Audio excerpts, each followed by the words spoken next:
Here are the 10 scariest alien stories ever shared on Joe Rogan's podcast. I was doing my first documentary back in 1997 when I was just naive enough to think I can get an interview with Steven Spielberg.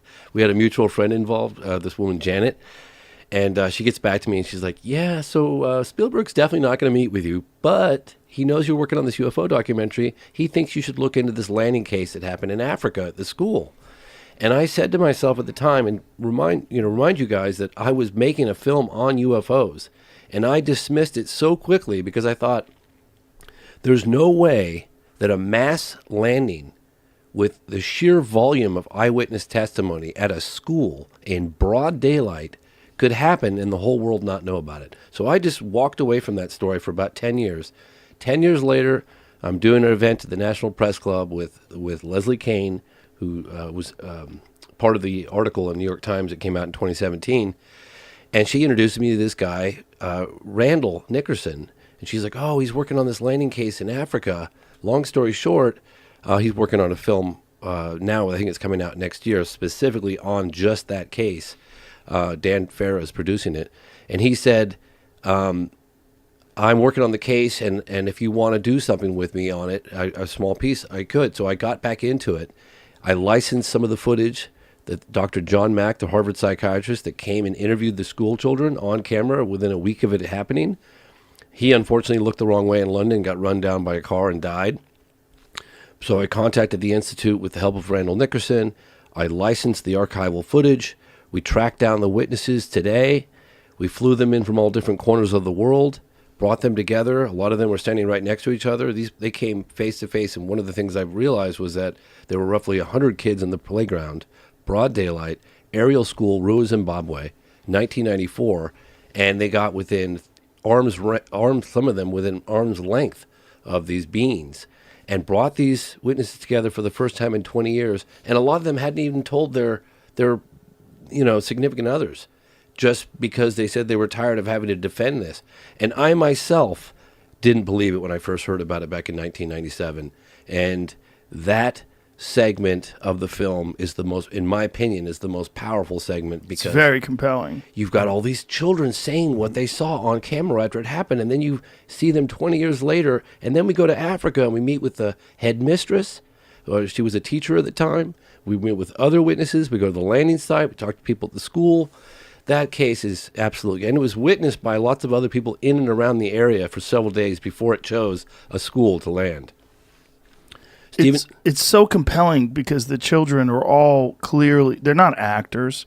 So as they're adults later, they're all talking about this moment, and it's like they had a religious experience together.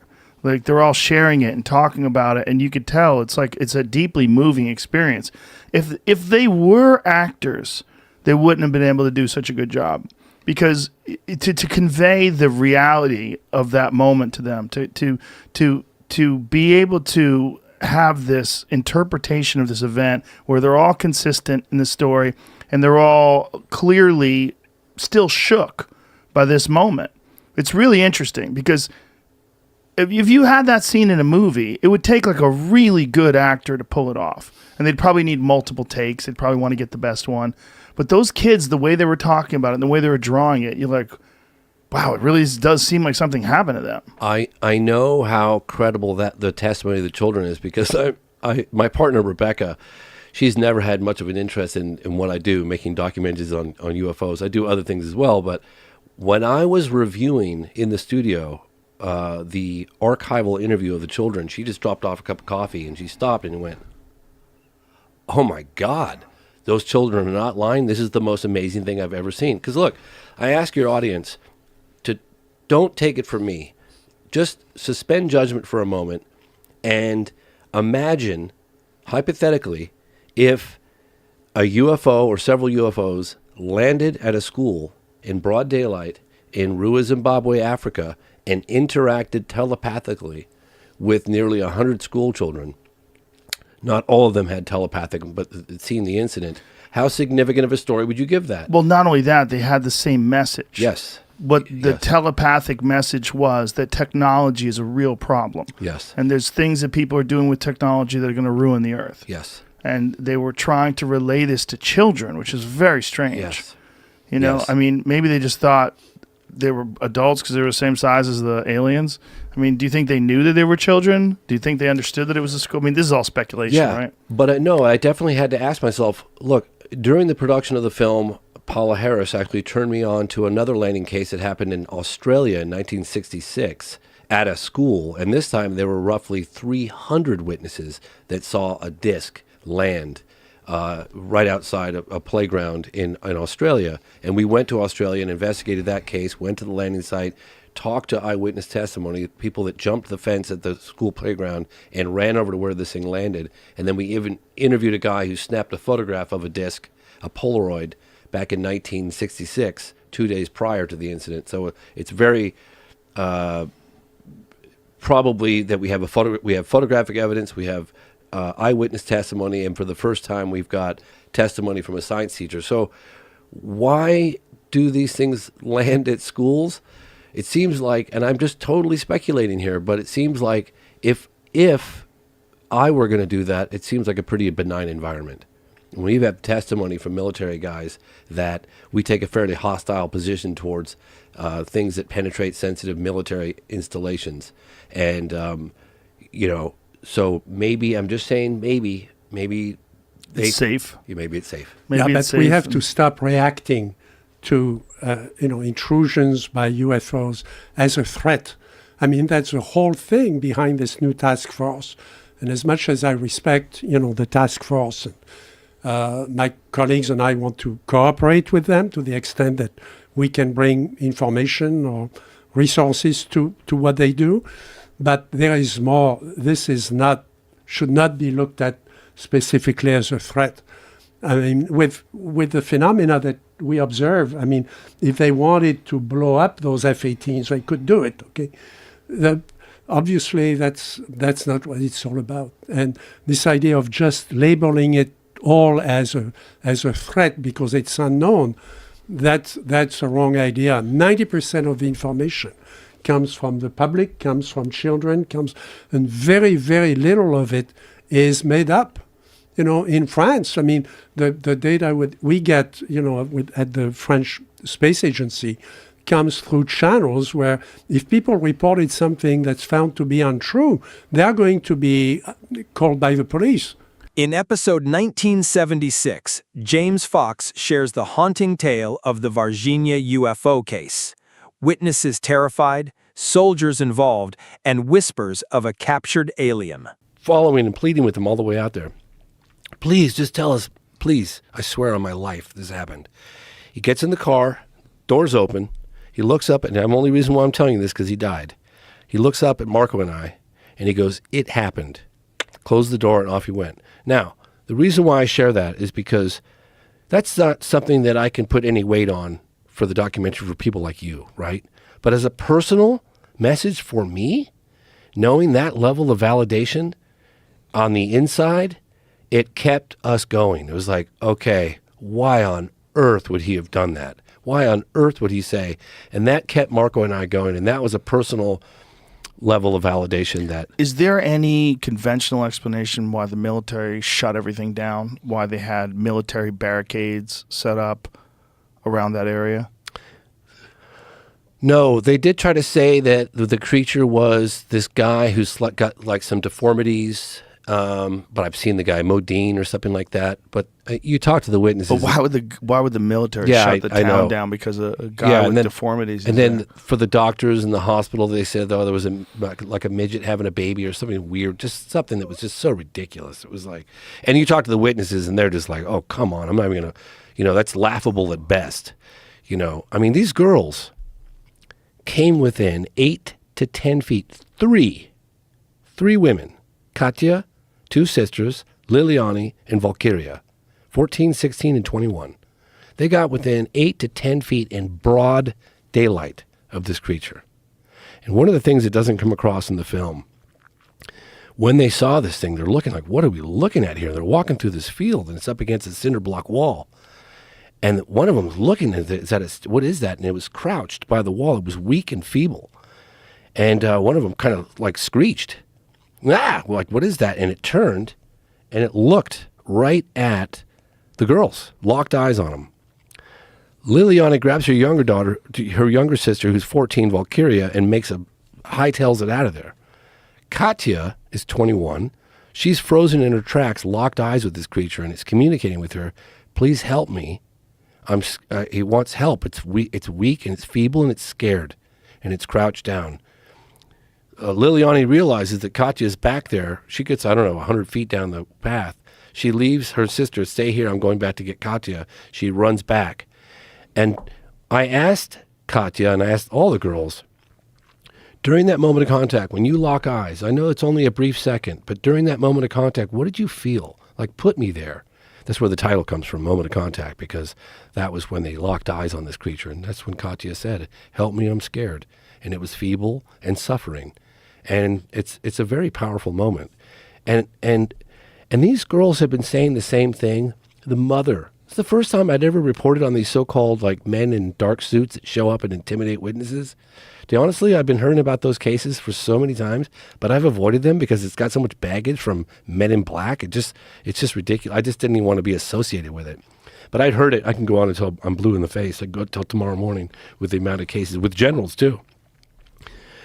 But this time, when the mother said that these men showed up and tried to get the daughters to say they were lying and offered her a briefcase full of $100 bills and they could relocate, I don't know. For some reason, I said, okay, for the first time in 25 years, I'm going to report on these guys. And I did. And it's in the movie. You can hear the mother talking about it, and she's so emotional. And the mother came back to the location right after it happened. The smell, that stench, and the footprint on the ground. I mean, everybody talks about that stench, that it was so... They said, if you ever take like a skunk, multiply that by like 100,000, that would give you some indication of the level of like how putrid and nasty. It was paralyzing. And it stayed in the areas, like at the hospitals when they did the x-rays, and everybody talks about it. That stench, it was unbelievable. Like it fills your navel cavities and doesn't leave for a week. It was incredible. And they all said the same thing. And they couldn't get it out. They couldn't get it out. Yeah, they sanitized the hospital. The guy said that he had to close off that wing of the hospital while they were sanitizing it because it was so intense. So How long did it last for?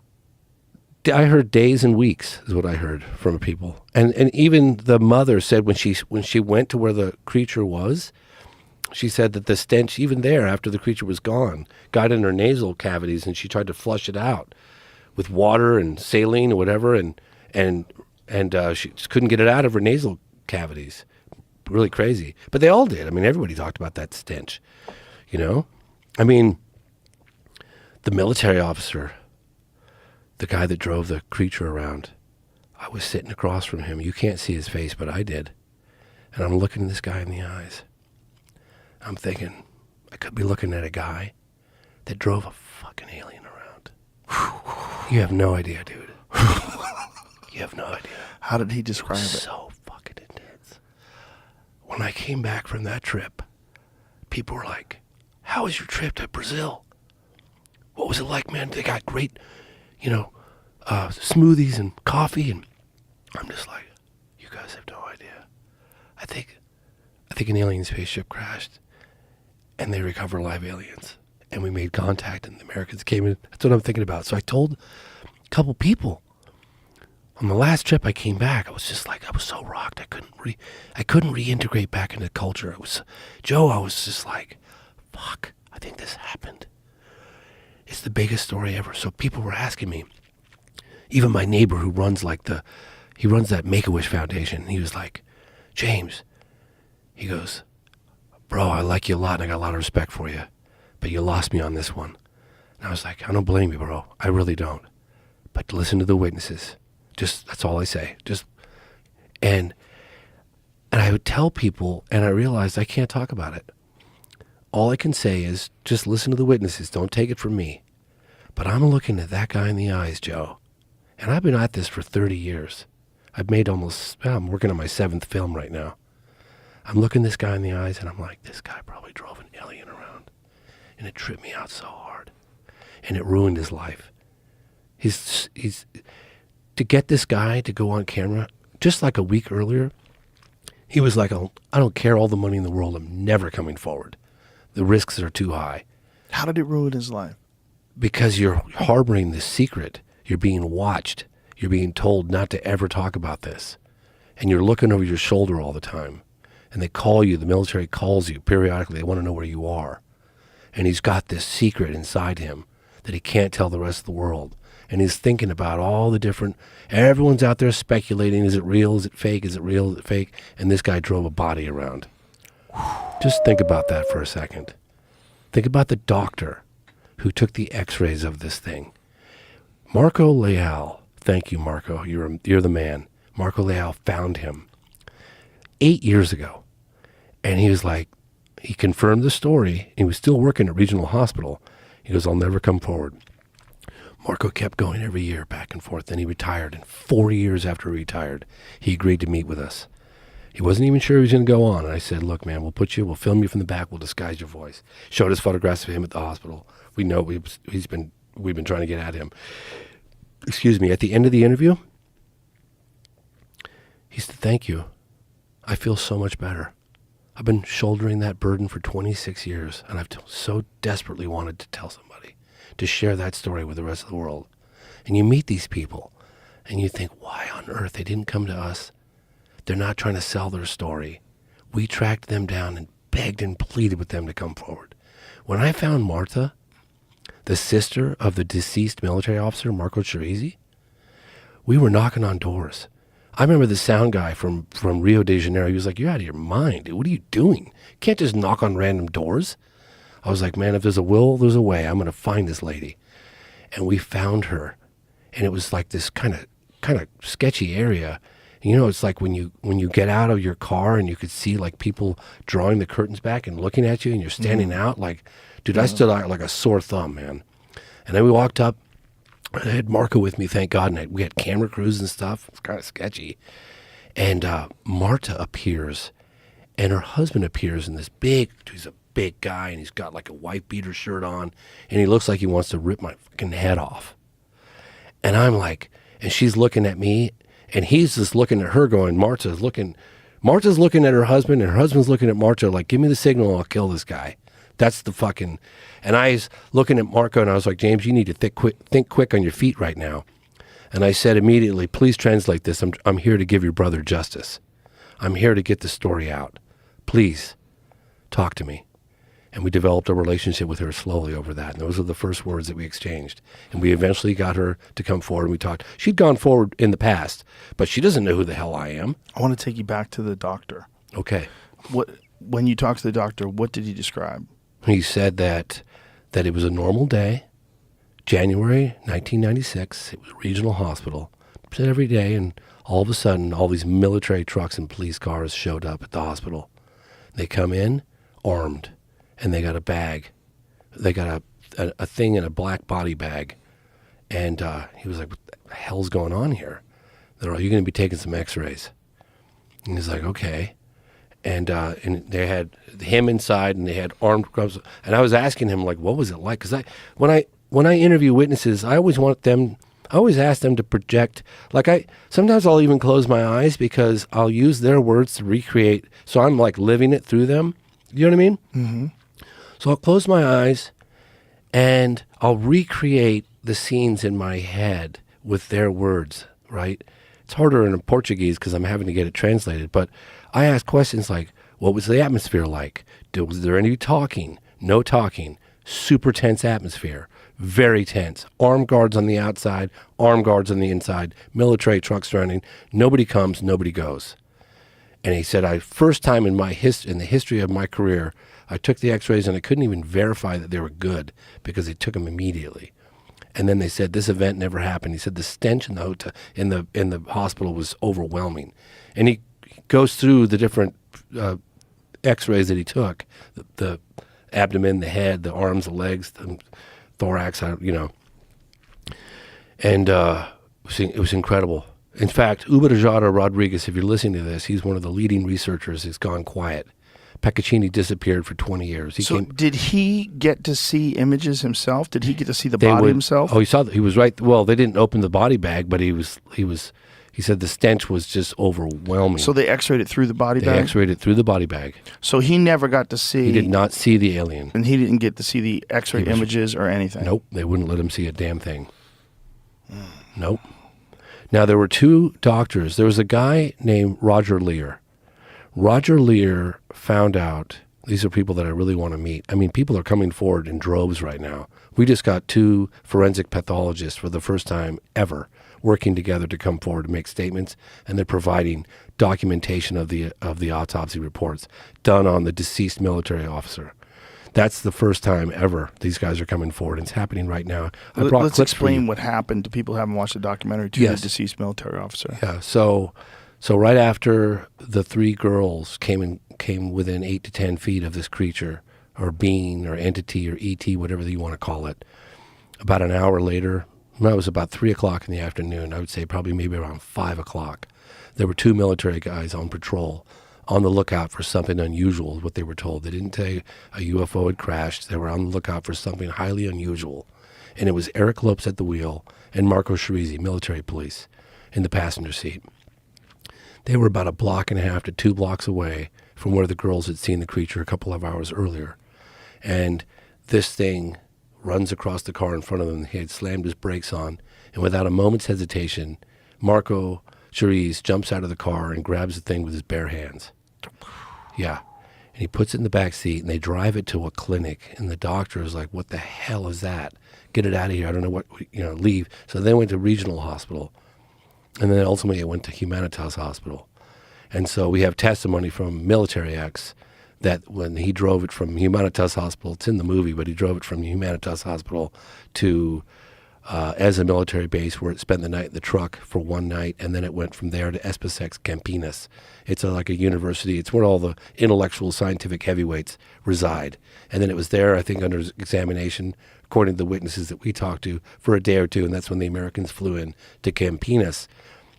And we have the radar military control officer who came forward last year, actually 2 years ago when we were there filming for the last time. His name is Marco Feres, F-E-R-E-S. And he came forward for the first time and said, yeah, in January of 1996, this plane came in, USAF, he kept calling it, United States Air Force, came in and didn't have the authorization of the Brazilian government. He was like, this thing can't land. And some higher-up stepped into the room. This is his testimony. I'm just relaying what he said. He said some higher-up came in the room and said, let it land. And it came and it landed at Campinas. And then from Campinas, 2 helicopters, according to him, flew to Varginha, Brazil, Varginha back to Campinas. Then they loaded something on the airplane and then off to the United States. And that's where the case goes cold. In JRE number 2264, Jason Sands describes an alien encounter so bizarre it left soldiers speechless. Telepathy, a glowing craft, and a being that didn't belong on Earth. But anyway, that's where we were heading this one day. So we all packed up. We're in Beatty, Nevada, which is the Burro Inn. I can tell you that's where we always hold up at. And we take off from there every morning to go do the AM and the PM push. That's what you call it when the war is on. You call it the push. So we had one in the morning called AM push, one in the afternoon PM push. So we were all heading up for the AM push in a convoy. There's 3 vehicles, probably about 3 to 4 people per vehicle. I'm in the lead vehicle with the ranking guy. He's driving, and I'm right behind him. And then there's another gentleman in the passenger seat across from the driver, and then there's a young lady next to me. And we're all going up. And the ranking guy had been there the week before, and he had seen the craft fly by. Because that one's out there on the internet. You can pull down the video. There's a report that goes along with it. There's a video that we can watch right now? Now, yeah. What would he search? Search for, let me think, Nellis Test Range UFO 1994. Dun, dun, dun. Who filmed this?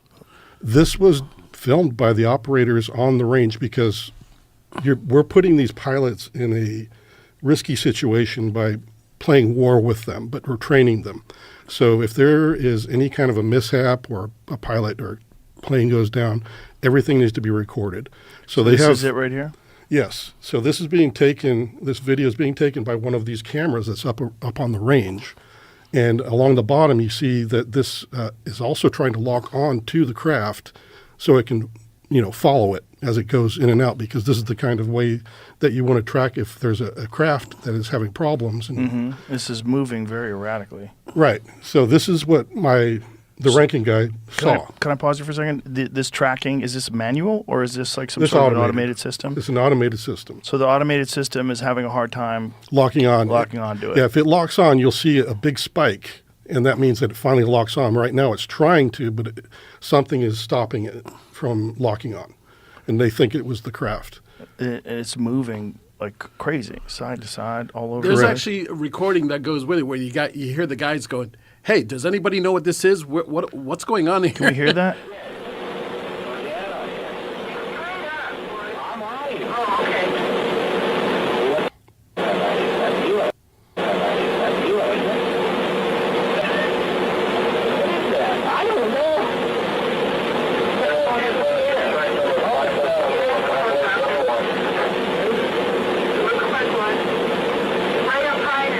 Okay, the sound is terrible. Yeah. They need better mics. Honestly, that's Do the we way have it sounds when podcast you're mics? working up there. But I'm anyway, sure, but he's saying, what is that? I don't know. We're having a hard time locking onto it. Right. This is the video operator. So the following week after this happens, this video is taken, the ranking guy who had been there the week before and saw this thing flying, he takes us in this, when you go on the range through this one gate here, it goes up a little ways, and then there's a cantonment area. It's got a very small place where you can change your tires, get gas, just minor maintenance to get your butt home if you have a car that's busted. And then in the back of that cantonment area, there's 2 huts that look like campers, really, glorified campers. So the video operators are in the one that's off to the northeast of the cantonment, and in the very corner of it. And the ranking guy just says, we all have to go in here. We're going to go talk to the video operators. We have to do this. And this was because the week prior, everybody came back to garrison or back to our unit, and they had seen this thing, and they were all talking about this UFO. So we go in there, and there's the video operator. He has us all write our names down, whether we were there and saw it the first week or not. Then he makes us all sit down and watch that video. And he says, do you know what this is? And we're like, no. And then he just said, okay, thank you. And then we, after everybody that was there saw it and wrote their name down, we were allowed to leave. And that was all that was required. And so I was like, well, what was that all about? But then as I'm exiting, this lady that had been sitting against the wall on the far part of this little hut that we were in, and she grabs my arm and she just says, there's somebody on the range, don't talk to him. And she was really, really freaked out. And I'm like, thanks, strange, freaky lady. Got it. And I'm like, whatever. So we all hop out, we get in the vehicles, and then start taking off towards Quartz Mountain, because right at that cantonment area, there's a hard right. There's a hard right that goes off to Quartz Mountain. And about a mile, half a mile to a mile down that road, it's all dirt road up, by the way, there's this guy. It looks like he's wearing a uniform like we are. He got battle dress uniform on. So he sees us, and he starts to look like he's running, and he's got this really weird run, like his arms are kind of flailing behind him. It's like he was running against the hurricane wind, and it was like he was going to fall over at any time. And I was like, yeah, it's a bit windy today, but it ain't that bad. So it looked really strange, and then I began to notice his skin tone looked like he might be hypothermic. And I'm thinking, oh, crap, this dude's been out here. It's freaking freezing out here, because it was a very cold day, and the wind was blowing. It was, those cold days where it didn't matter how many layers you had on. And so as we're getting closer, I'm talking to the ranking guy, hey, we need to slow down. So anyway, I'm thinking, this guy's probably in big trouble. I need to pull off my jacket. I need to give him something to get warm real quick. So I'm starting to do that, and we're approaching, and by the time I get my jacket most of the way off, he's right there at the corner of the front of the car. And So he looks pale? Is that what you're saying? He looked like an albino with a very bluish kind of undertone. If you could imagine, So you're assuming you're immediately associating that with he's freezing. Yeah, because that's all I could equate it to. Right. And then as I'm starting to open my door to try to administer aid to this guy, the dude in the front passenger seat screams he's got no ears. And I thought that was pretty rude, because because I was like the guy's in trouble. Does he have a hat on? Does he have He's got a hat on, and he's got BDUs that look absolutely clean, pristine. And when you're uprange, you do not wear your cleanest uniform. You're in a dirty environment. You wear your scuffed up boots. You don't take them with you. So he's got clean battle dress uniform. Everything. United States military very out of uniform. place. Yeah, it looks very out of place when I finally do it. But anyway, I step out onto the roadway, and this guy screams that he's got no ears. And I just thinking it's really rude. And then I close the door, and I look up, and he's got no freaking ears. And his eyes are twice as big. And I'm like, yeah, what the hell did I just walk into? This guy's not from around How here. far away from him are you? Probably from me to Just a few Logan. feet. Yeah, just talking distance. Okay. And I'm starting to freak out, but then he starts to talk to me, and it's not my language, but it's coming to the understanding is like coming into my mind about every word he's saying. So he's actually saying words. He's saying words, but it doesn't sound like anything I've heard before. But you're understanding what he's saying. But I'm understanding. So I know there's a telepathic thing going on here, and it calms me down at the same time because I'm having to respond to him. And he's like, hello, I'm having trouble with my craft. I need some repair material. Do you know where I could find some tritium? And this is what he's talking to me about. And I'm like, you mean titanium? Because I didn't know anything about tritium at the time. But titanium, he's like, no, it's not it. And I'm like, well, at this point in my career, I had just left the program. So I knew where Dreamland was. And I pointed to the mountain range because you can see for days in the desert. But I pointed towards the mountain range and I said, Dreamland's just over there. And this wave of emotion hit me like disgust. Like, I am not going to talk to those barbarians and murderers. You know. Wow. So he was saying that to you, like his reaction to going to the military base. Was, exactly. Yeah. He did not like it. He said, I am not going to talk to those people. And then I was like, well, shoot. And it was barbarians and murderers? He literally, that was what he called them, yes. And mentally, that's what it was. But the emotion. Tritium, is this a real thing? Well, that's what, I've had a lot of friends. There's analysts also that were on the top secret network that were trying to help me understand what material. We were throwing everything at him. We're like, is it this? Is it this? And he's and then like, finally, no. that's the one. When they hit tritium, I was like, that's what it was. That's what he said. What is tritium? It's a type of, well, can he bring it up on the? Yeah, sure. Yeah, because it should pop up on Wikipedia pretty quick. But it has some properties that probably would work. But are you saying tritium? Yeah, tritium is, that's the stuff that's in loom. Like in your watch, when your watch glows, that's you know they make those where they're basically radioactive isotopes that stay lit. So like if you get like a Marathon watch, Marathon makes military watches, and it doesn't need like this watch. You need the light, and the light charges the loom, and then when it's dark out, you could read the hands for like a few hours. It's the thing that they used to put on the end of the guns, right? Exactly, they still do. A lot, like SIG has them. Now, on look their up guns. tritium also. Put an Tritium end in is there. just a lot. It's I did that. That's not giving me much. so tritium, chunky glow in the dark glitter. What is that? These are all these are game websites. Oh, I see. I don't know. Okay, so it's tritium. Then I may be mispronouncing. But it. tritium that's that radioactive isotope. Mm-hmm. That's the stuff that emits light. Yep. So it emits a weak form of radiation. Yes. A rare radioactive isotope of hydrogen with a half-life of 12.3 years. Mm-hmm. Okay. So this is what he's asking me for. So he's asking you for that stuff? Tritium? Yep. And I'm like, I don't know where to get. Oh, look at that. It's used in boosted fission weapons and thermonuclear weapons. Oh, great. That sounds reassuring, right? I wonder what the fuck it's doing on your wrist. This is what the best image that we have of what he could have looked like. Oh, boy. Can you send that to Jamie? Yeah, I don't know Jamie's number, but we'll find a way to. Is that an iPhone or an Android? Yeah. Yeah. Is that an iPhone? If I this had is my my phone, I would, but it's airdrop out it to there, me. I think. Yeah, airdrop it to Jamie. Do you know how to do that? There was How that dare one. you not know how to do that? Oh, and there's a Your three-dimensional. guy works with UFOs. You better know how to do that. Well, there's a three-dimensional image of the craft as well that is really spot on from what I saw that day. Yeah. Because not only did I see this guy running towards us and talking to him, but off the shoulder on the north side of the roadway, that's where the craft was just resting on the desert floor.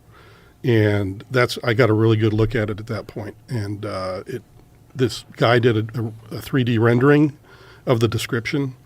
and it's spot on as I've ever seen. It's almost perfect. So he asks you for tritium. You tell him dreams. This is what it looked like. This is what the guy looked like. Pretty close to it. Yo. The nose was a little bit rounder on the end, but that was a really good rendition. But yeah, his eyes almost came out to here on the temple. Wow. And that would freak me out. It freaked me out. I mean, honestly, I'm not an easy guy to get freaked out, but that really put that, like you just saw an alligator pop up out of the water kind of thing. Right. So when you tell him go to Dreamland, it says, I'm not going to go where those murderers and barbarians are. And then what happens? And he said, no. So I was like, well, where else can I possibly point him to? Because I'm like, I don't know any metallurgists or whatever. So I'm thinking to myself, and I relate to him. I said, well, I'm taking college classes down in the city of Vegas, Las Vegas, at the community college. But I have a geophysical professor that I'm taking a class from. Maybe he has a metallurgist friend, and he's like, so you're thinking at this time though it's a metal. I am, yes. Right, because you're thinking it's some kind of like titanium, some type of... Right. And there's also when This is the 3D image of what the craft looks that like? That is almost as spot on as I've ever seen. That is about it right there. That's almost exactly what I saw resting on the desert floor. And so you're trying to find different people that you can connect this being to. Yeah. And what is it saying to you while you're... He thought that was a good idea, I think, or he was like, I mean, made him... He had that kind of... and he wanted to take action, so he doesn't really even say goodbye. He just kind of turns and off he goes back to his craft. And I'm thinking, well, okay. And I get back in the car, and sometime during that conversation with this entity, I remembered looking over at my friends in the car, and they had the weirdest look on their face, like they were all zonked out, totally zombied, like they couldn't even... They were just drooling on themselves. Were they just because they were flabbergasted, or was it because something was going on? Well, I figured out that maybe it was done by this entity because none of them seemed to even remember the incident. Only a few people seems to remember that we stopped, that we had talked to somebody on the roadway, but it was mainly the people that were in the back of the convoy. So they didn't see it up close like you did? Right, like we did. The people that were far right away there, would they be? They'd probably be a good 2 car lengths behind us. That's still enough to detect whether or not someone looks blue, though, right? Correct, and that's probably what they saw. But you know me, I'm kind of wide and I'm big. I was very muscular back then.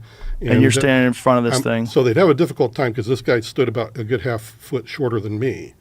And so they probably could see his arms from time to time, maybe catch a glimpse of his face or something. So they probably didn't get a very good view because if you're looking at me, I'm standing right next to my door. Mm-hmm. And they're behind me kind of almost obfuscated by just the angle that they're looking at him.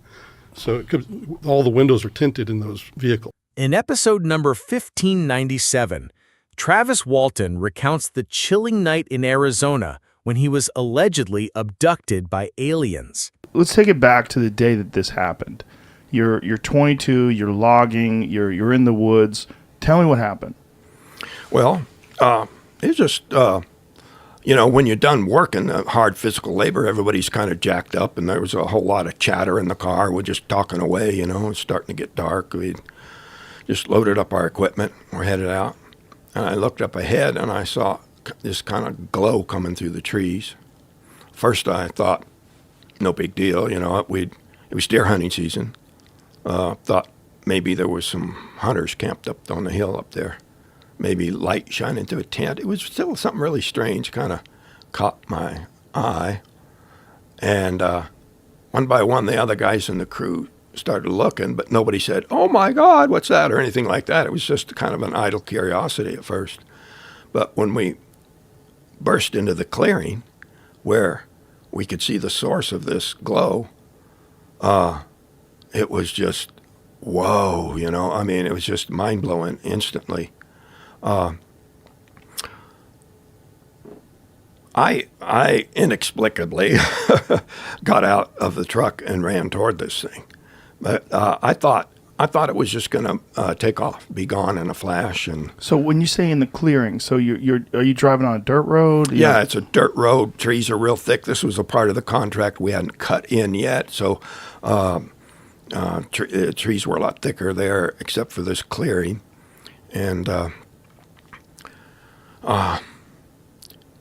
we weren't the only ones that saw it. We found out later. Sheriff had on file people who were in the area that saw it, hunters and fishermen over there at Black Canyon Lake. And the movement that they described was what the crew described when it left. Of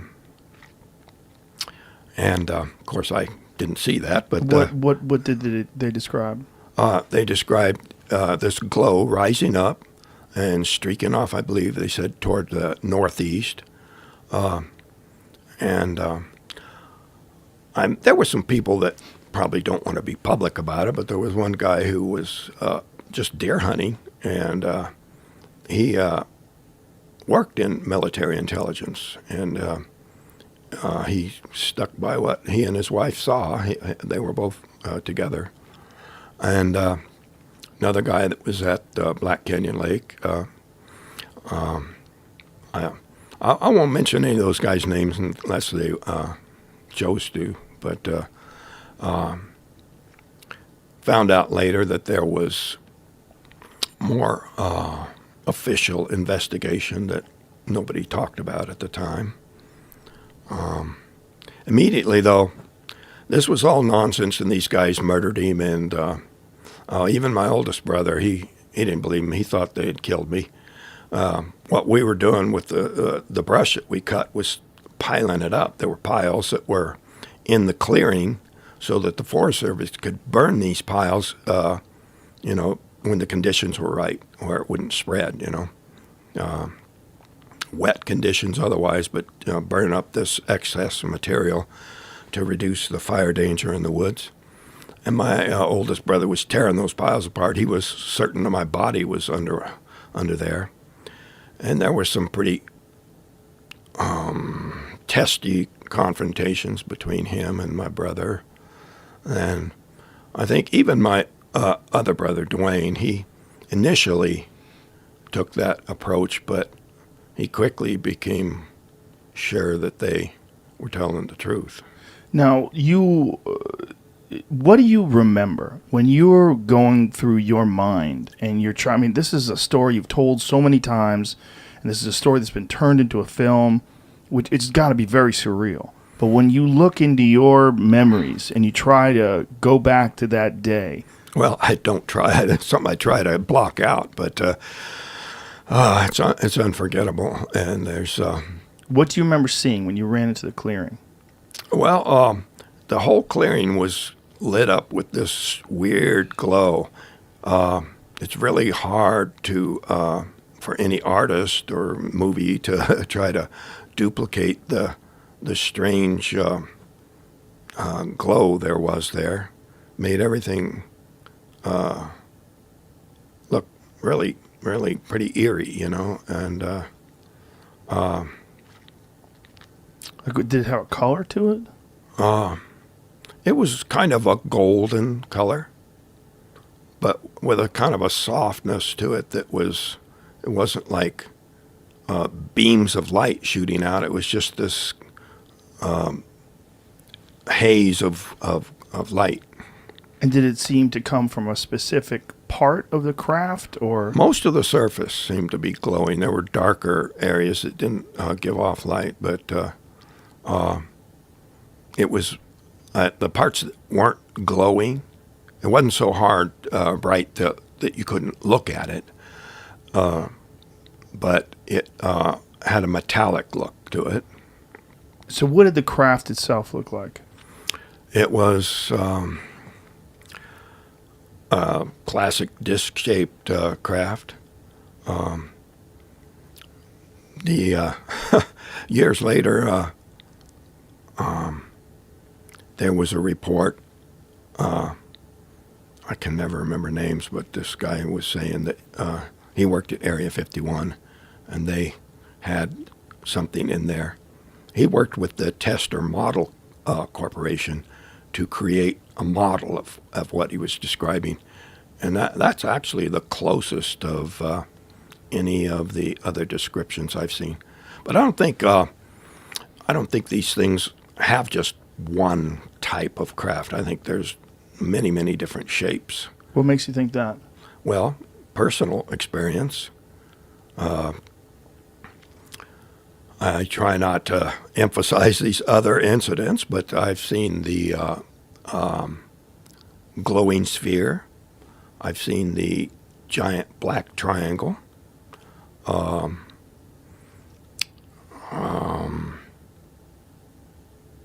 Other craft that were a ball of light that you couldn't penetrate the light with your eyes. But Now, this is after this experience.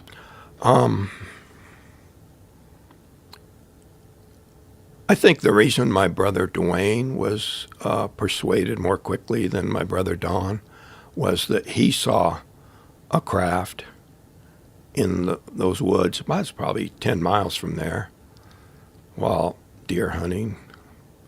And it was kind of tic-tac shaped, and that's something that's been observed by, in military reports recently. Yeah. So you see this thing, this disc-shaped craft, Yeah. and then what happens?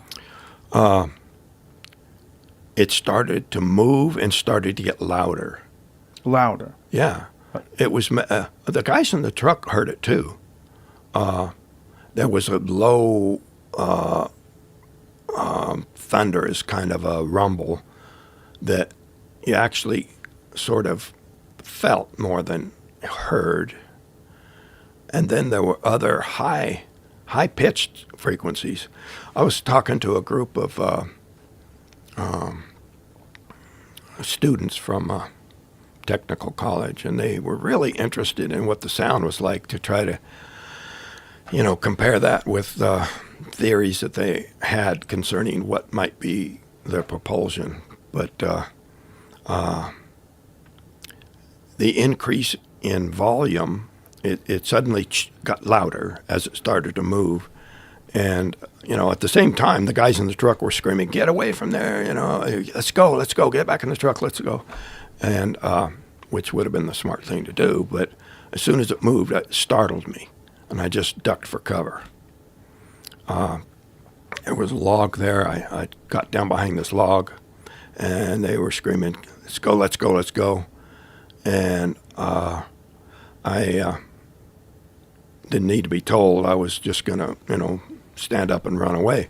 But see, when I jumped for cover, I went down and forward to reach where the log would hide me. And that brought me closer to it. So when I stood up, at that point, that was the closest I was to the object. How close? It was still like 8 or 10 feet away, from the surface of it. But that was when the energy discharge happened. I've worked on a number of theories about what might have happened. At the time, some of the other guys on the truck were thinking, immediately Steve said, "It got him." Like, if you shot a deer, you got it, Right. And so it might not have been, as we assumed at first, that it was some kind of stun gun or something, but maybe just closing that gap allowed this energy to leap to ground through me. And Like static electricity or something? yeah, one thing that really weighs heavy in that direction is that when I found years later that they have satellites or something that record the number of lightning strikes, and that area has the highest frequency of lightning strikes of any place in the continental United States, except for the Everglades. The Everglades has a bit more, but that's over water. So that adds to another theory. What were they doing there? So that area that has a high level of lightning strikes, do you think it makes sense that they're observing that, or is that why they were there? Do you have any thoughts about that?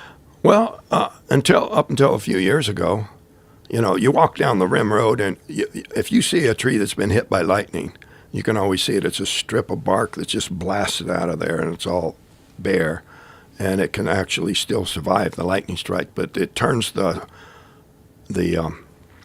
sap to steam instantly, and it just explodes out the side of the tree, blows the bark off. But I was at a conference where this lady I say, "What's this?" And she says, "That's fulgurite." I said, "What's that?" And she says, "That's when lightning strikes the earth. You've got millions of volts, millions of degrees that form these crystals that aren't formed geologically." So I kind of leaned towards this theory that perhaps they were looking for fulgurite, for a very unique kind of crystal that would be formed by that kind of blast of energy. I'd never heard of fulgurite before.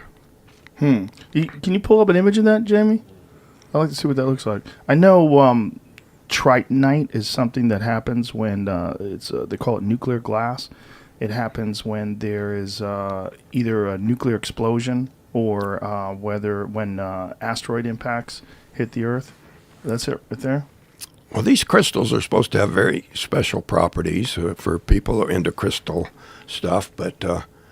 what does that say there, Jamie? This is what happens. That's what can... Wow, that's wild.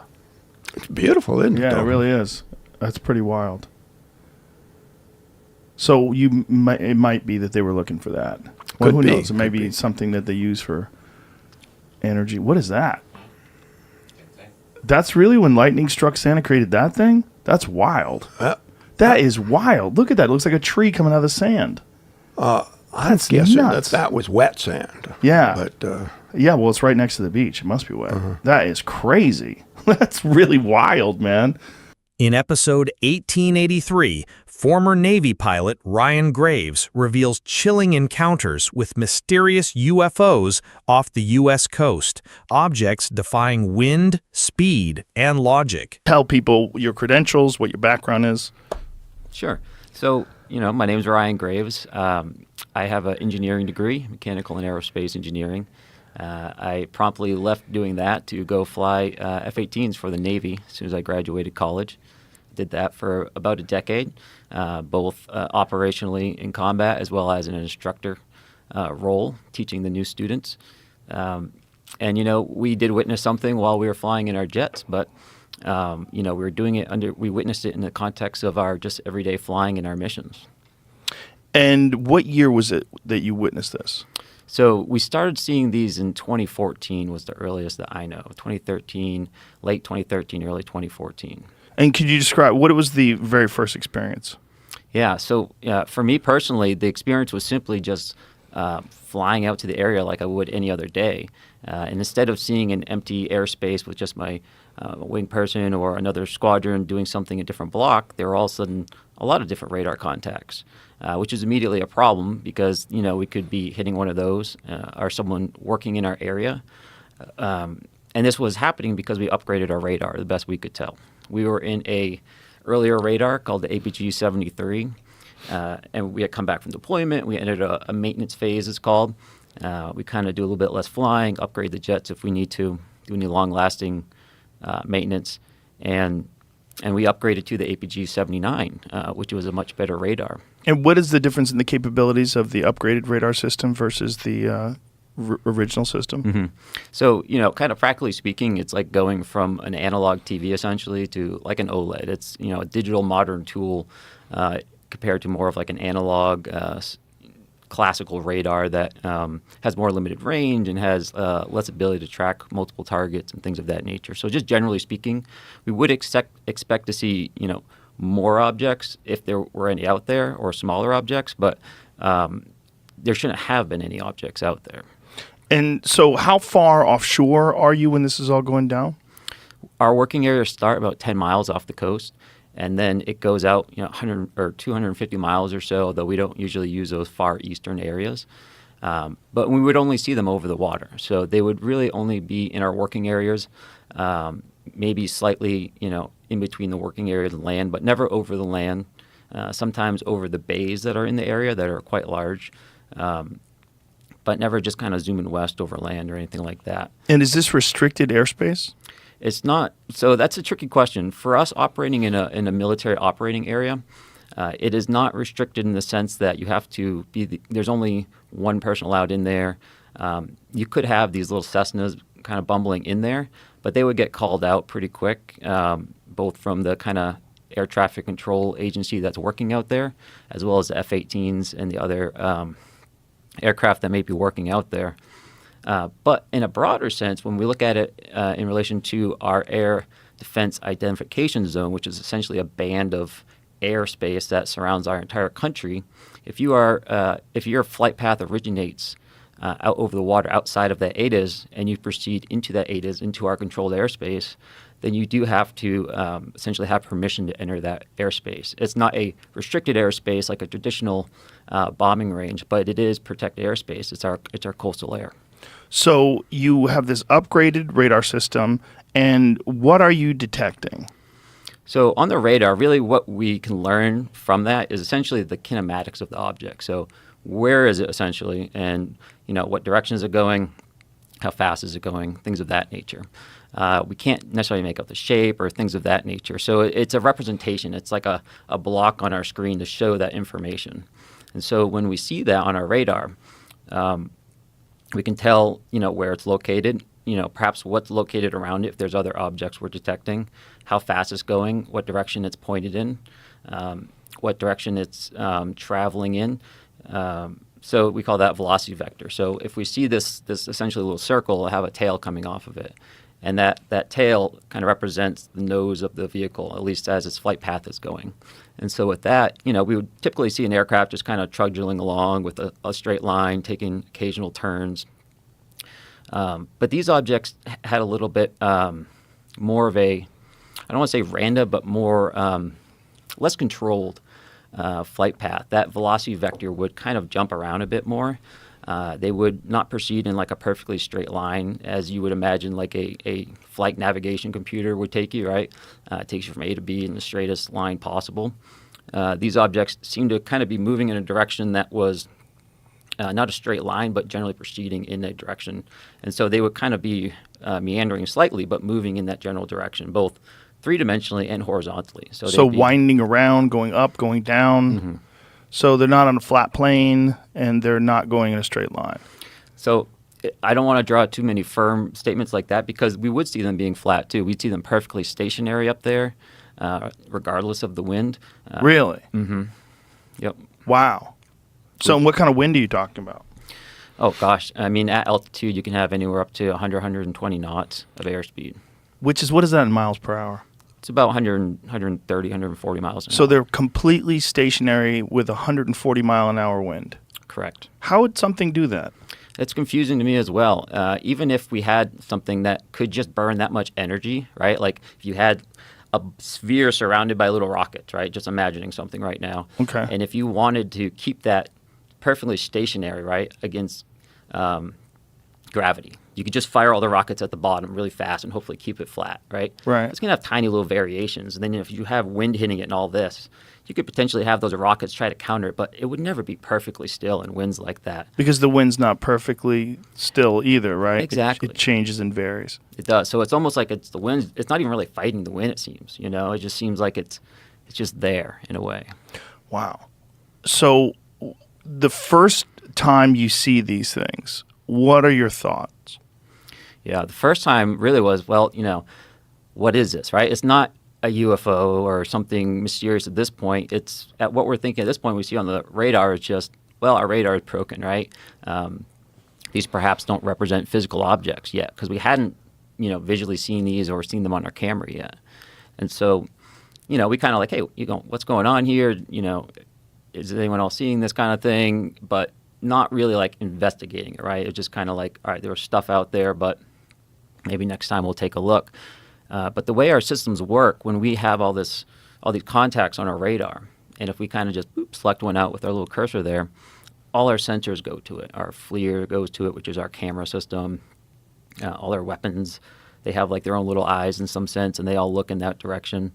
And so eventually, someone had one of these selected and flew close enough so that as they look at their FLIR system, their camera, they could see something that was at the spot represented on the radar, right? So there was something there. So they were seeing it visually with their own eyes? Not at this point, just on the FLIR system. The FLIR system. And so it's a regular camera and also an infrared camera. And so typically we'll roll around in infrared just because it returns a better image, typically. So yeah, it didn't look like an object they were seeing on the FLIR. It just looked like a source of IR energy in a sense, almost as if someone was shining a flashlight. But something had to be there to be reflecting that energy or creating it. So at this point, to answer your question, now we're like, okay, this isn't just an error in our radar. This is perhaps, we're thinking this is real. We have to really respect this as like a safety hazard now. Even if it's just a small, however small ribbon of tinfoil, right? Like that suck down the engine can still take out an aircraft, right? So we have to be very respectful of that. Like a Mylar balloon type thing? Potentially, right? Yeah. But how fast are these things going? So sometimes stationary, right? Sometimes they would be going around 0.6 to 0.8 Mach, which is at altitude about, 240 to maybe 330 knots, around there. So somewhere in the range of an airplane. Yeah, a fighter aircraft would be kind of flying around at those airspeeds, except sometimes they would be perfectly stationary as well. Right. So it's not exhibiting any sort of patterns that you've recognized in the past? No, they have actually. So although with the stationary, no, right? Correct. With the stationary, no. With the meandering kind of flight path, no. But I would also see them essentially fly what we call a racetrack pattern. And essentially what that means is they fly in a straight path, and then they do like a 180-degree turn in a certain direction. Then they fly a straight path, then turn again. So that's what we call a racetrack pattern as opposed to a circular holding pattern. We did witness racetrack patterns. In fact, I think there's been some cases off the West Coast just the past couple of weeks where people have also been observing objects flying in racetrack patterns high at altitude with lights.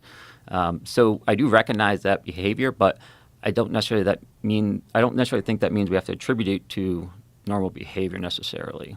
That type of flight path is important because it's a very efficient way to fly, right? If you have to maintain the position in a certain area, you want to minimize how much you're turning. Because anytime you're turning in an aircraft, you're using more energy than if you were just flying straight and level. And so by having a racetrack pattern, it's an efficient way of holding in a position by maximizing straight and level time and minimizing your turn time. And how long would these things stay up there for? So from our experience, and again, we weren't studying these, but they were always out there. They were always out there when we took off, we'd see them, and then we go to land, they would still be out there. Like every day? Every day. Every day? Every day. So you guys go from not having any idea that these things are out there to an upgraded radar system to seeing them every day. Yep. What is the thought? Like, how are you feeling when these, is there an evolution of the thought pattern of how you're addressing these things and thinking about them? Initially, you're thinking they're errors. When do you start getting a thought that, what the fuck is this thing? Yeah. So that happened when we visually saw one. And the first time we visually saw one, the object was directly at what we call the entry point of the area. So, that box that I told you about in the sky that starts 10 miles off the coast, there's a particular GPS, location and altitude where incoming traffic will fly in and outbound traffic will fly in the exact same spot, but will fly out 1,000 feet lower. There were 2 aircraft from my squadron, VFA 11, and they flew, took off as a flight of 2. That means they're essentially flying in a formation like this. And as they hit the area, one of these objects went right between the aircraft. The lead air crew saw the object. The Dash 2 aircraft crew did not, which is not surprising because they're usually, you're very focused on flying formation. You're just staring right at that aircraft. The lead really has actual leeway to look around. So he saw it, and, he immediately came back. I have to assume he didn't have it on his radar because he wouldn't have flown through this object at the entrance point. He turned around, flew back, landed, and I was in the ready room when he come back, and he had all his gear on, which typically is not a good thing because you want to get that stuff off as fast as possible. So usually means there's a problem of some nature. And, he was just sitting there saying, hey, I almost hit one of those damn things. And we all knew what he was referring to, even though we didn't necessarily have a name for it, just because we were seeing these so much. And he described it. He described it just as a black or dark gray cube. And that cube was inside of a clear or translucent sphere. And essentially the apex or the corners of that cube, best he could tell, were touching that inside of that sphere. And that description mirrors many of the descriptions that people have had of these, whatever you want to call them. Whether they're calling them UAPs now for some strange reason. UFOs is I don't know. Does it have a dirty connotation to it? And is it tainted because of so many crazy people talk about UFOs? Is that what it is? It does come with a lot of assumptions baked in. It baked in. So that's something, but whatever it is, that is a design that people have reported seeing before. That this translucent sphere and this cube, can you see through the cube? Not to my understanding, no. So it's some sort of solid black cube that's inside this translucent sphere. Mm-hmm. And it's just floating around and flying around the sky. So, that's a good point. Is it floating around? Is it flying around? It's doing both, which is strange, right? Because you could think of that description and go, okay, that's kind of some kind of weird balloon maybe with stuff in it. And that's certainly, one way. If you just view that angle of it, then it seems explainable. But when that, the balloon-like object starts cruising down at, 0.8 Mach, that nullifies that particular idea. And you'll see that a lot where it's not just like that one picture, that one behavior. It's really, you kind of have to zoom out a bit and look at everything in relation to each other and say, okay, why is this weird? Okay, it was hanging out in a racetrack pattern. That's not exotic. But when you learn it was doing it for, perhaps 13 hours.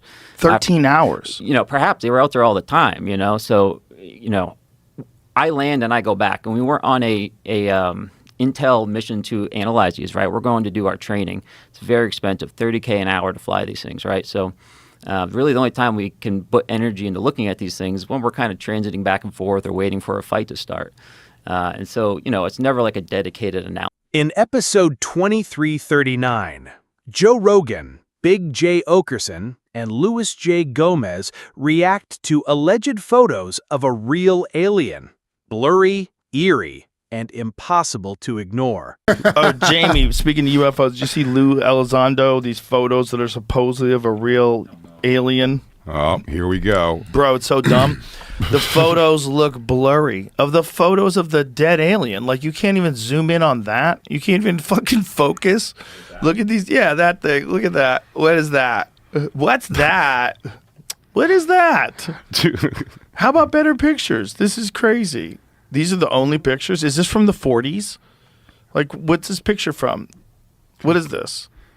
Oh, people want to believe. Bro, so bad. Me too. I'm like, maybe the bottom ones. It was funny. Somebody asked me, Sean Donnelly and Dan St. Germain have a podcast now about alien encounters and all that kind of stuff. And really? And they both really believe it. And they were like, what would it take for you to believe, Jay? I was like, irrefutable evidence? Yeah. I have to shake hands with an alien. the one thing I've never seen, irrefutable evidence. There's a lot of shenanigans going on for sure. On the back of one of those photos. Alien, it's 1993. Alien hybrid child born to a 15-year-old girl, subject of ET genetic experiment, under chin, neck, and upper torso view. Right. Yeah. Yeah. Okay. So that's under chin. And then what's the other photo? It's the same. It's just the same. It's just one photo. Wasn't there another one? It seems like there's two photos. That's just with this particular one. But at the top, yeah, the one on the bottom. What's that one on the bottom? That one on the bottom seems a little like turned to the side, right? Is that the eyeball supposedly? Isn't it just one of those? What are those babies called that are born like that? Oh, Harlequin babies? Yeah. It could be anything, man. I mean, it might not even be human. I mean, it might not even be, who fucking knows? Do you think, like someone like Donald Trump can hold in the information? Like, I don't think they about tell his daily day? I don't think they tell him. I don't think he cares. But who can He's sit playing golf? But who can sit on that information if you know that? Wouldn't it be terrifying to almost that, to play someone who knows about aliens existing, you think also breaks off and plays golf and yes, decides what they want to have for dinner tonight? 100%. Really? Yeah. Yeah, I think... It's like finding out vampires exist. It would change everything. I think it's a fun way to have information that you don't give to the rest of the world. And if you're the head of a giant defense contracting agency that's been back engineering UFOs for the last 50 years, it'd be probably pretty cool to know some shit that other people don't know and not tell anybody and still go to brunch. But how are you not so consumed that you go, because you're a hey, you want to psychopath. start a new Netflix series tonight? Like, it just seems like you'd be... It's the same way I don't believe people have, like, speaking to the dead powers or psychic powers. I'm like, you'd be... You know what I mean? It's never like, oh, what is that? Tell your loved one that you missed them terribly. They miss you terribly. You guys went to McDonald's? I'll treat myself to some... Like, how did your mind go anywhere else but, like, I'd speak to the dead? That would be consuming. Yeah, I would never sleep. It's supernatural. All day talking to somebody about the War of 1776. You just go nuts. It's just not real. There was a video. Can you imagine on... you could just tune in at any time and talk to like some Civil War soldiers. You don't have a You don't go pick out a new pair of sneakers while that's going on. I need new sneakers, I think. Episode number 2318 with Harold Sonny White blends science and mystery from plasma projections to the haunting Rendlesham encounter. When you hear about stories about these fighter pilots finding these objects in the sky that exhibit extraordinary capabilities and don't have all the signatures of traditional propulsion systems, what is your thoughts? Generally, I tend to be agnostic to the topic. I have a lot of friends that are extremely interested in a lot of things that are out and about in the in the media and in the literature. But generally, I tend to be agnostic, and here's why.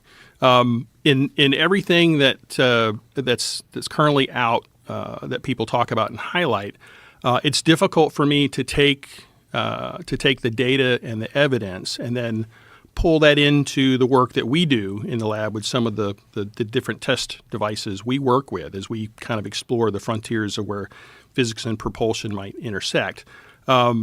It's hard to take that and turn that into some kind of an action plan, if you will.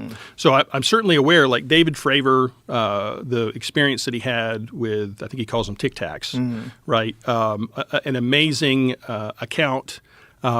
And there's multiple people that saw it, multiple platforms that saw it.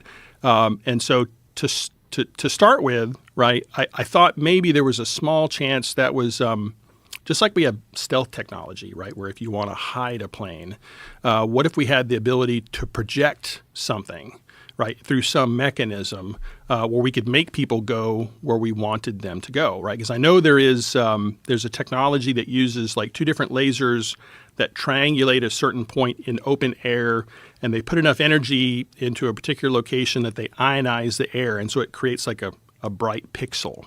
And so they use that to create three-dimensional displays that kind of look like they're just floating out in air. Now, they're not quite as big as what we saw described with the Nimitz encounter on the West Coast. So I thought for a little while maybe that might be something that we're seeing. They can project plasma as well, right? Is that the same thing? It's the same thing, right? So the two lasers intersect, they ionize the air, which creates a plasma. And right? they can do this over long distances as well, right? I don't know about long distances. I know they can do it over short distances. Okay. And so for a while there, I wondered if that might be something that could explain some of what that makes sense. What David Fravor and the group saw. The only problem would be the radar, because I don't know if you wouldn't pick up that on radar, would you?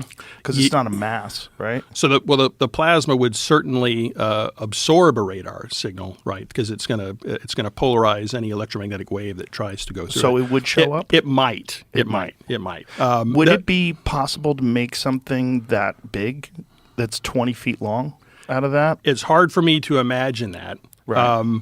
But I think there's one piece of data that just came out in the last few weeks. I think David Fravor's wingman, Alex, I think her name is Alex Dietrich. I can't remember the name. I think you're right. Something like that. So she came out, and so in all the things associated with that particular encounter, right, one of the things I've been trying to figure out is how do they describe the specular surface of the Tic Tac, right? Because if it's the these plasma pixels that I'm talking about that kind of creates a volumetric display, I would speculate it might be kind of a glowy looking thing. But I think Alex, in her account, described it as kind of a flat type of like look. matte, yeah. Yeah, so that kind of torpedoed my working theory. So, but again, while it's amazing and incredible, and it's something that people want to go think about and go try and collect more data, it doesn't help me do what I'm doing in the lab. And so I think I kind of keep, my eyes dart every once in a while over to that particular topic. Oh, what's that about? That's interesting. Right? Yeah, I mean, I'm honestly agnostic as well. I bounce back and forth from being really excited about it to feel like I'm being duped all the time. Jamie and I talk about it all the time. I'm back in. Right. Hal Puthoff, although he's got a lot of many and varied interests, he's a great physicist. He's published a lot of great papers in the literature just thinking about physics, right? He's got some stuff he's looked at called the polarizable vacuum. And so, in my drawer of preferred papers, I have a number of papers in there that are from Hal's work on the polarizable vacuum because I find that interesting and fascinating. And so there may be some things out there that are adjacent to the concept where you could try and pull some of that together, I guess. Well, that's a fascinating thing for you to say because Hal believes they have them. And he believes that we have 10 of them. Yeah. Oh, yes, I know that. Yeah. Which is just so nuts. Yeah. And then, he's a little agnostic on the Bob Lazar story. But the Bob Lazar story, which I'm sure you're aware of, is essentially what we're talking about. Like, you would bring in some out-of-the-box thinkers.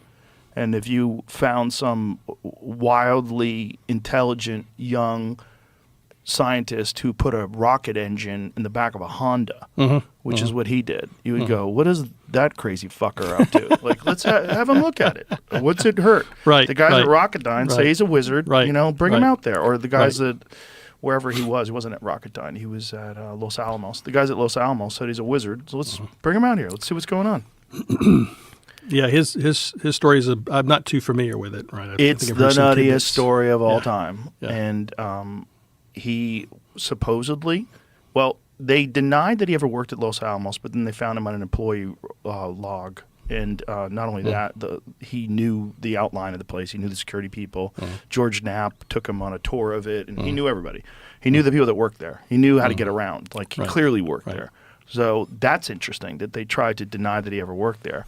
And then from there, he gets this job where he is flown out to the desert to Area 51 Site 4. And this is allegedly, right?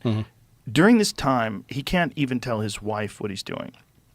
So his wife thinks he's going having affairs. He's got to leave and fly away at 11 p.m. at night. Like, right, but you can't tell me where you're going? You want to work? Right. Yeah, you're working late again? The wife starts having an affair. And because of his This clearance... almost sounds like a movie, right? It does sound like a movie, which is one of the beautiful things about reality. Is that reality seems so fake that sometimes actual true stories are bizarrely fictional. Right.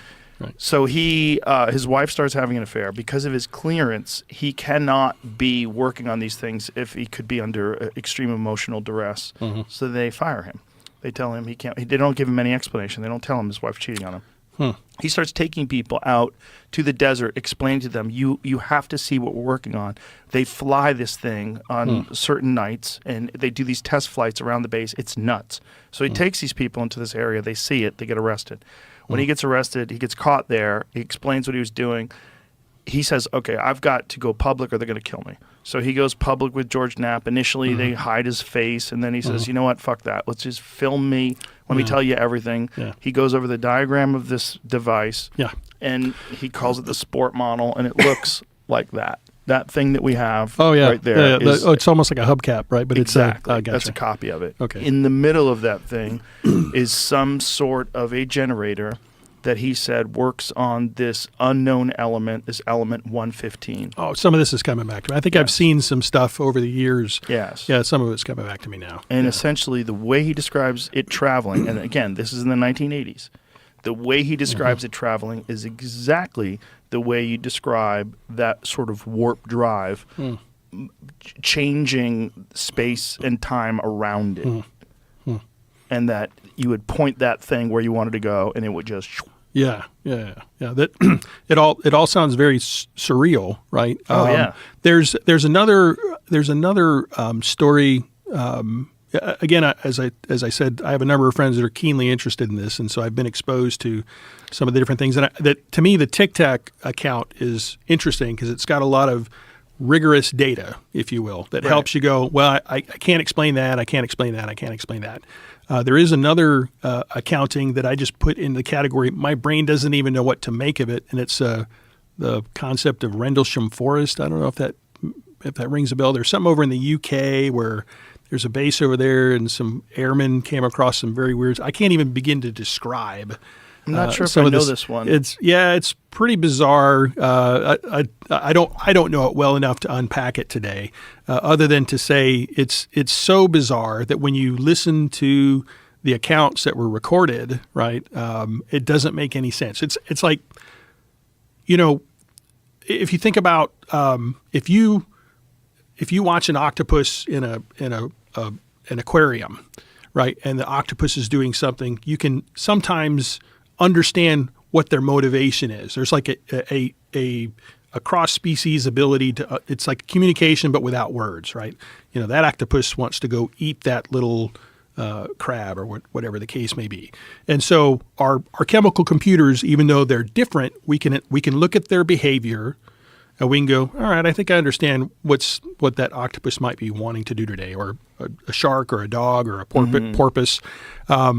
But when you hear what happened in that Rendlesham Forest thing, it breaks all of my guessing machine, and I it's like, what is the story? A colonel and some airmen reported some weird stuff that was going on in Rendlesham Forest. Yeah, and they went out and tried to investigate it, and they saw some. Again, I'm doing such a terrible job of summarizing it because I don't really know the lore very well. But here it is right here. Everything they saw was very bizarre and crazy looking. We can read it. Right? It says, 40 years ago, a remote forest in Suffolk was the scene of one of the most famous purported UFO sightings in history.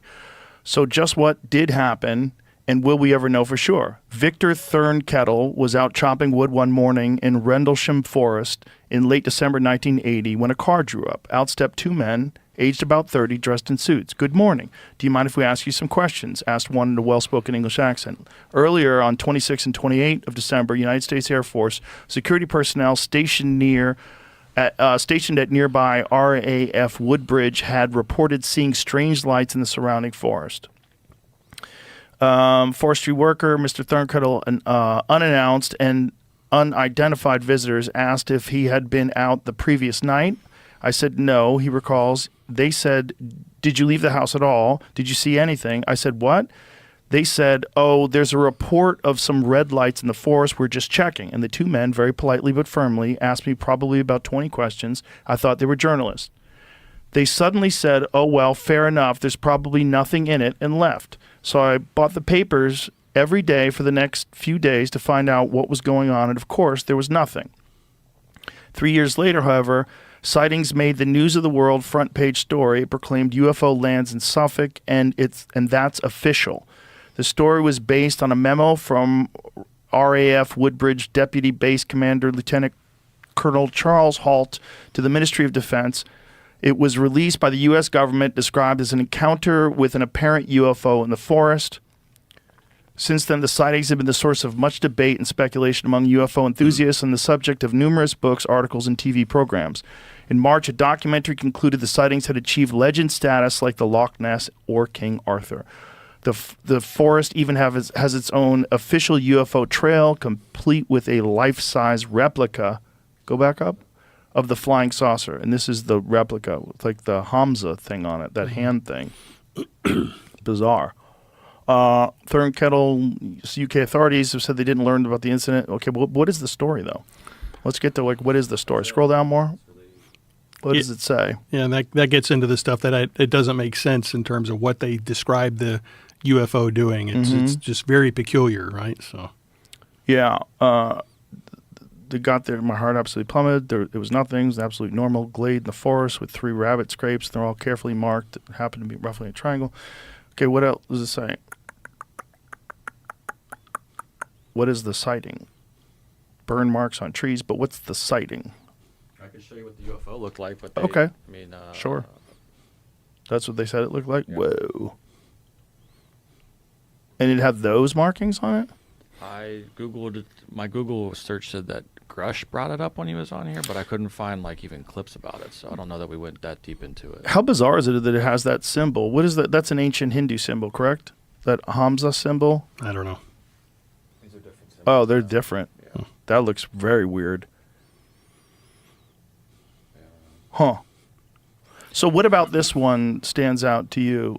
I put this one in the category of I don't understand if it's a real account, right? I mean, so I think when you have a lieutenant colonel that's reporting something as factual, I tend not to just immediately dismiss it. Right. But and it's not just him; it's several people around him. What they described, right, doesn't make sense to me, right? Mm-hmm. You know, in terms of the David Fravor talking about the Tic Tac, I can kind of that's not totally alien to me. I could, it's trying to maneuver with the aircraft and it's maneuvering to their cap or whatever the case may be. And I can kind of connect the dots with that. But the Rendlesham Forest thing, it doesn't make any sense to me. Well, what about it doesn't make any sense? What they saw, why it was doing what it was doing. What was it doing? It just was out in the woods. It was out in the woods, with blinky lights and